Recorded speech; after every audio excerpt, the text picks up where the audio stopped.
സൽഗുണപൂർത്തി വരുത്തുവാൻ കഴിഞ്ഞില്ല.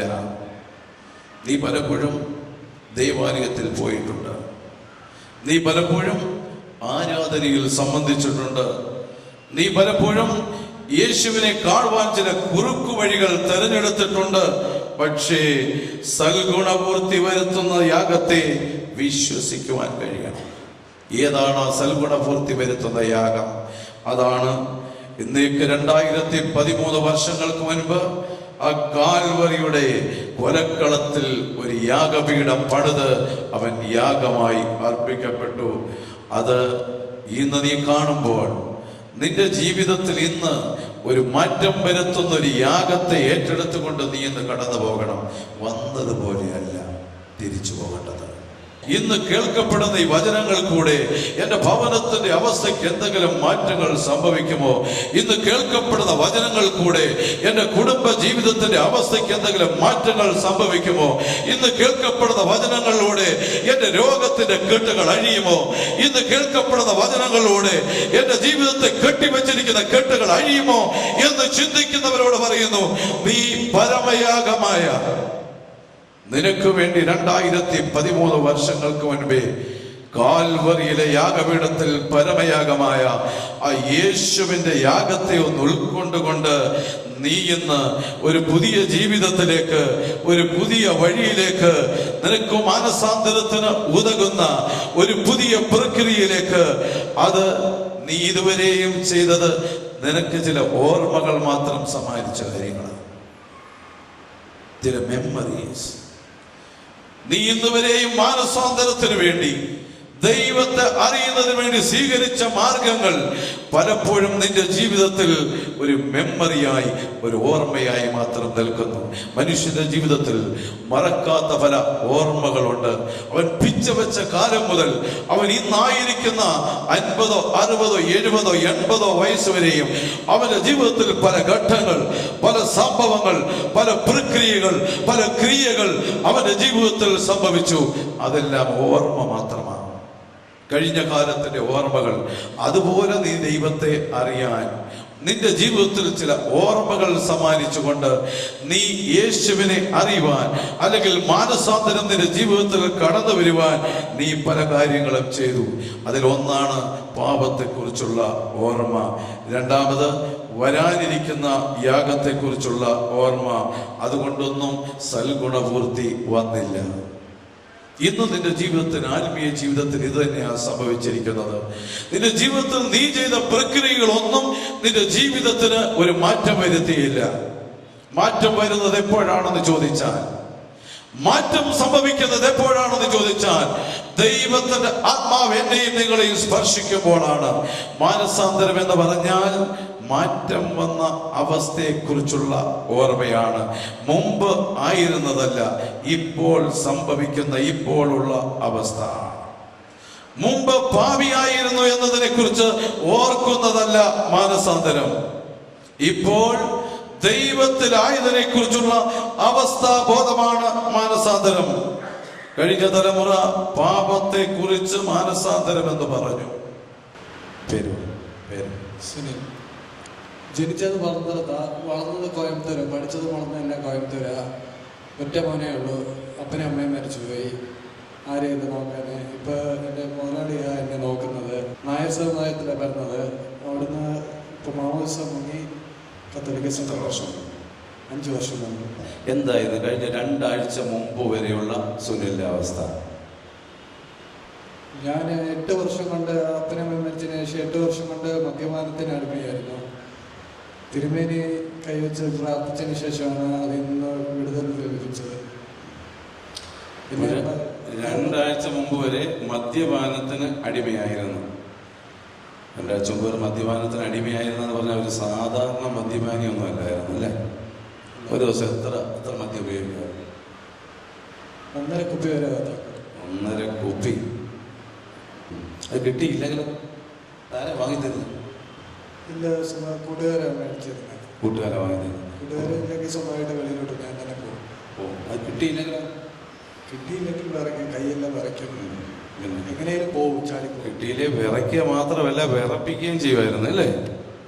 കിട്ടിയില്ലെങ്കിൽ വിറയ്ക്കുക മാത്രമല്ല വിറപ്പിക്കുകയും ചെയ്തു. പറഞ്ഞാൽ മദ്യം കൊടുത്തില്ലെന്നുണ്ടെങ്കിൽ അവിടെ അടിപിടി ഉണ്ടാക്കുമായിരുന്നു, അല്ലേ? പ്രശ്നം ഉണ്ടാക്കുമായിരുന്നു. മദ്യം കിട്ടിയേ തീരൂ. അപ്പോൾ അത് കിട്ടാനായിട്ട് എന്താ മാർഗം? അപ്പോൾ അവർ മേടിച്ചതല്ലേ എന്ത് ചെയ്യും? തിരുത്തല്ല എങ്ങനെയാലും ചാടിപ്പോവും. ഞാൻ ചാടിപ്പോവും. എത്ര കൂട്ട് പൂട്ടിയിടാറുണ്ടോ? പൂട്ടിയിടാറുണ്ട്. പൂട്ടിയിടും. അപ്പോൾ മദ്യപാനിയെ പൂട്ടിയിട്ടേക്കുമായിരുന്നു. രണ്ട് ആനിയാൻറ്റി വരുന്നുണ്ട്. ഈ സുനിലിൻ്റെ അമ്മയുടെ സ്ഥാനത്ത് നിന്ന് സുനിലിനെ ഈ രക്ഷയുടെ അനുഭവത്തിലേക്ക് കൊണ്ടുവരാനായിട്ട് ഏറ്റവും കൂടുതൽ അധ്വാനിച്ച ഒരു വ്യക്തിയാണ്. കുടിക്കാൻ തുടങ്ങിയാൽ ഒരു ഒരു ഒരു 2 ആഴ്ച ഭയങ്കരമായിട്ട്, ഒരു കുപ്പിയൊന്നും അല്ല, അതിന് കൺട്രോളില്ലാതെ കുടിക്കും. അത് കഴിഞ്ഞ് സുനിൽ ഒരു ഇടവേളയുണ്ട്, ചിലപ്പോൾ ഒരു 2 ആഴ്ച കുടിക്കത്തില്ല. ആ വീട്ടുകാർക്ക് അപ്പനമ്മ മരിച്ചു കഴിഞ്ഞവനൊരു ഭാരമാണ്. അത് ആരോ പറഞ്ഞത് അവനെ കൊണ്ട് എൻ്റെ തലയിൽ വെച്ചു. വന്നപ്പോൾ നല്ല പയ്യൻ, എനിക്കങ്ങനെ ഒരു സംശയം തോന്നിയില്ല. പക്ഷേ കുടിക്കാൻ തുടങ്ങി കഴിയുമ്പോൾ ഇവനെ കൺട്രോൾ ചെയ്യാനൊക്കത്തില്ല. എന്തുകൊണ്ട് ഞാനിതിന് ഒരുങ്ങിയെന്ന് ചോദിച്ചാൽ, ഈ ഇടവേളയ്ക്ക് ദൈവത്തെ വിളിക്കുന്ന ചെറുപ്പം മുതൽ മധുവായി കയറ്റി എൻ്റെ ഭർത്താവ് എൻ്റെ കുഞ്ഞുങ്ങളെ നിർബന്ധിച്ച്, 2 പേരും ഇന്ന് ഡോക്ടേഴ്സാണ്, അവരേക്കാൾ നന്നായി പ്രാർത്ഥിക്കും. അത് കാണുമ്പോൾ എനിക്കൊരു വിശ്വാസമാണ്, ഇന്നല്ലേ നാളെ എനിക്ക് ഇവനെ നേരെ കൊണ്ടുവരാൻ കഴിയും. പക്ഷേ ശരിക്കും ഞാൻ കഷ്ടപ്പെട്ടു. 5 വർഷം ക്രിസ്ത്യാനിയാക്കിയെന്നല്ലാതെ ഒരു വിധത്തിൽ കൺട്രോൾ ചെയ്യാൻ പറ്റത്തില്ല. ഞാൻ പോകാത്ത ധ്യാന കേന്ദ്രങ്ങളില്ല, ഞാൻ കൊണ്ടുപോകാത്ത പ്രാർത്ഥനകളില്ല, ആശുപത്രികളില്ല. അവസാനം ഞാനും എടുത്തു. ലാസ്റ്റില് ഞാനും വീട്ടിൽ നിന്ന് അവനെ അടിച്ചിറക്കി വിടുക. കാരണം 2 ആഴ്ച മുമ്പ് കഴിഞ്ഞ മാസം ഞാനിവനെ വീട്ടിൽ നിന്ന് അടിച്ചിറക്കി വെച്ച് ദുബായിക്ക് പോയി പ്ലെയിനായിരിക്കുമ്പോൾ എനിക്കിവൻ്റെ ആ ഇറങ്ങിപ്പോകുന്ന ആ രംഗം കരഞ്ഞുകൊണ്ടാണ് പോകുന്നത്. അത് കണ്ട് ആകാശത്തിൽ മേഘങ്ങളെ നോക്കി ഞാൻ പ്രാർത്ഥിച്ചു. പക്ഷേ എനിക്ക് തന്നെ അറിയത്തില്ല എന്തോ ചെയ്യണമെന്ന്. പിന്നെ അത് കഴിഞ്ഞ് ഇപ്പം ഫ്ലൈറ്റിൽ ഇരുന്ന് SMS അയച്ച് മോനെ വാടാന്ന് പറഞ്ഞു. എൻ്റെ ജോലിക്കാർ തന്നെ പോയി പിടിച്ചോണ്ട് വന്ന് എന്നെ വിളിച്ച് പറഞ്ഞ് ഞങ്ങൾക്ക് എന്തോ ചെയ്യാൻ അറിയത്തില്ല.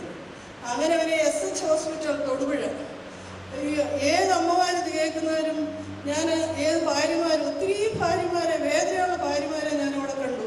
തിരുവേനയുടെ അടുത്ത് കൊണ്ടുവരിക, തീർച്ചയായിട്ടും സുഖമുണ്ട്, അതിശയകരമായിട്ട് സുഖം പ്രാപിക്കും. എനിക്ക് തന്നെ വിശ്വസിക്കാനൊക്കത്തില്ല.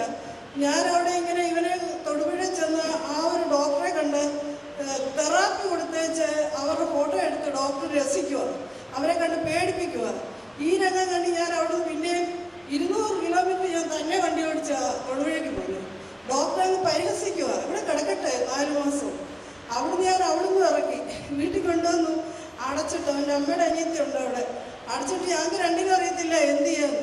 അങ്ങനെ ഇരിക്കുമ്പോൾ അടച്ചിട്ടെന്ന് പറഞ്ഞാൽ മുറിക്കകത്തിട്ട് പൂട്ടി കണ്ടുകൊണ്ട് ഇങ്ങനെ കണ്ണിക്കൊണ്ട് നോക്കി. എനിക്ക് തന്നെ അറിയത്തില്ല, ബിക്കോസ് എൻ്റെ കൊച്ചുമോൻ ഭയങ്കരമായിട്ട് എതിർത്ത്, എൻ്റെ വലിയ മോന് മാത്രം സപ്പോർട്ടേ ഉള്ളൂ ചെറുതായിട്ട്. അങ്ങനെ ഇരുന്നപ്പം ദൈവം വിളിക്കുന്ന പോലെ എൻ്റെ അനിയത്തി ഇവിടുന്ന് തന്നെ വിളിച്ച് പറഞ്ഞു, ചേച്ചി ഇങ്ങനെ ഒരു തിരുമേനിയുടെ സർവീസ് അവിടെ നടക്കുന്നുണ്ട്, ഒന്ന് കൊണ്ടുപോയി കൂടെ എന്ന്. ഞാൻ തിരുമേനിയെ വിളിച്ചു. പക്ഷെ എനിക്ക് മടിയായിരുന്നു, കാരണം തിരുമേനിയോട് പറഞ്ഞു 1.5 കുപ്പി ഒന്നും അല്ല, എവിടുന്നേലും വാങ്ങിക്കും, അല്ലെങ്കിൽ അവസാനം ശരിക്കും പ്രാർത്ഥന അവരറിയാം.